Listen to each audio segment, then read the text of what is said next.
الرحمن الرحیم۔ صحیح بخاری حدیث نمبر 850۔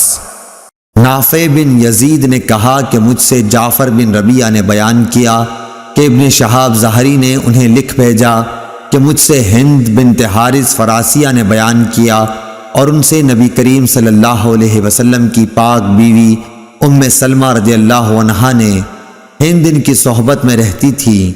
انہوں نے فرمایا کہ جب نبی کریم صلی اللہ علیہ وسلم سلام پھیرتے تو عورتیں لوٹ کر جانے لگتیں اور نبی کریم صلی اللہ علیہ وسلم کے اٹھنے سے پہلے اپنے گھروں میں داخل ہو چکی ہوتیں۔ اور ابن وہب نے یونس کے واسطے سے بیان کیا، ان سے ابن شہاب نے بیان کیا اور انہیں ہند بنت حارث فراسیہ نے خبر دی، اور عثمان بن عمر نے کہا کہ ہمیں یونس نے ظاہری سے خبر دی۔ انہوں نے کہا کہ مجھ سے ہند قرشیہ نے بیان کیا۔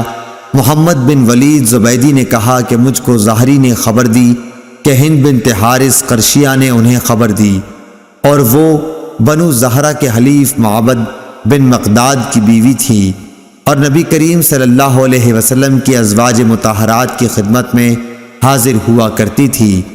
اور شعیب نے ظاہری سے اس حدیث کو روایت کیا۔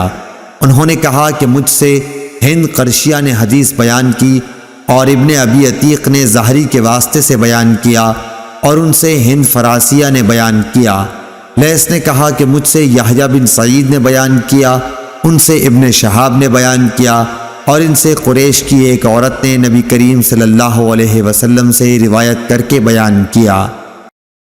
اللهم صل على محمد وعلى آل محمد كما صليت على إبراهيم وعلى آل إبراهيم إنك حميد مجيد اللهم بارك على محمد وعلى آل محمد كما باركت على